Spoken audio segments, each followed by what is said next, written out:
দুপুর বন্ধুরা, আজকেও কিন্তু একটু জামাই ষষ্ঠী বোন আছে, যেহেতু কালকে জামাই ষষ্ঠী গেছে। আমার বাড়ি কোনো জামাই ষষ্ঠী না, তবু একটু বললাম। তো যাই হোক, সবার প্রথমে দেখো এখানে দিয়ে দিয়েছি থালা, আর এখানে দিয়েছি জল। আর আমি এই যে ঘাসটা কিনে এনেছিলাম সেটা কিন্তু আজকে সুন্দর করে পেতে নিয়েছি। তো চলো তারপরে কি আছে এক এক করে দেখিয়ে দেবো। সবার প্রথমে চলে এসছে এক বাটি ভাত। এই দেখো, এইভাবে ভাতটা দিলে না দেখতে অনেকটা সুন্দর লাগে, তাই জন্য কিন্তু এইভাবে ভাতটা দিই। তারপরে এই যে আমার গাছের গন্ধরাজ লেবু, আর এটা কিন্তু আমার গাছের নাগামরিচ, ঘিয়া লঙ্কাও বলতে পারো। থালা সাজাতে সাজাতে দোকানে চলে গিয়েছিলাম, জানো তো আমার দোকান আছে, তো সেখানে একটু চলে গিয়েছিলাম। আজ পাতে একটু নুন দিচ্ছি, নুন দেওয়ার কারণ আছে, কেন নুন দিচ্ছি সেটা অবশ্যই তোমরা জানবে। তো চলো দিয়ে দিলাম নুন।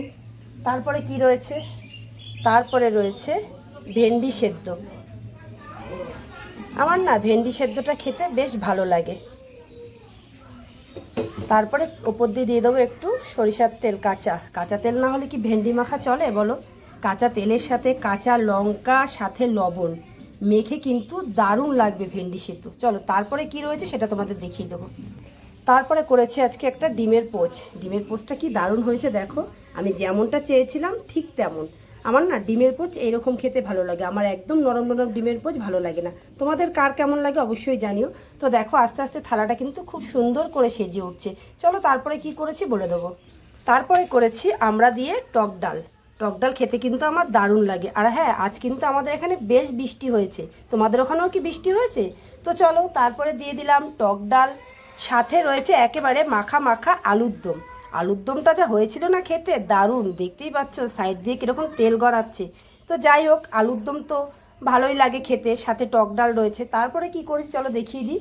তারপরে করেছি কাজলি মাছ। এই দেখো, কাজলি মাছটা করেছি আলু বেগুন ডাঁটা দিয়ে, একেবারে পাতলা ঝোল, তবে একটু তেল বেশি। জানো তো, তেল কমে আমি একদম রান্না করতে পারি না, এটা তোমরা আমার বদ অভ্যাস বলতেই পারো। এত তেল দিয়ে খাওয়া ভালো না জানি, কিন্তু রান্না করতে গেলে তেল না হলে যে আমার চলে না। দেখতেই পাচ্ছ আস্তে আস্তে থালাটা কেমন সুন্দর সেজে উঠেছে।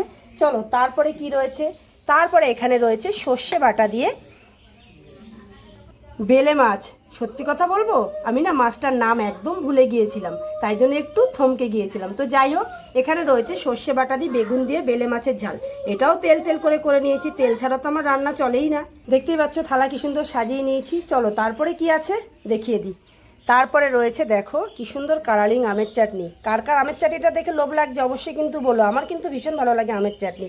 তো চলো এখানে দিয়ে দিলাম আমের চাটনি। আর আমের চাটনি যখন আছে, সাথে তো আরেকটা জিনিস চাই, সেটা কি বলো তো? সেটা হচ্ছে পাঁপড় ভাজা। আমের চাটনির সাথে একটু পাঁপড় ভাজা না হলে কি চলে? কেমন লাগছে বলো তো থালাটা? দেখতে খুব সুন্দর লাগছে তাই না? আরও আছে, একটু দাঁড়াও, এখনও আরও রয়েছে। তারপরে রয়েছে টক দই।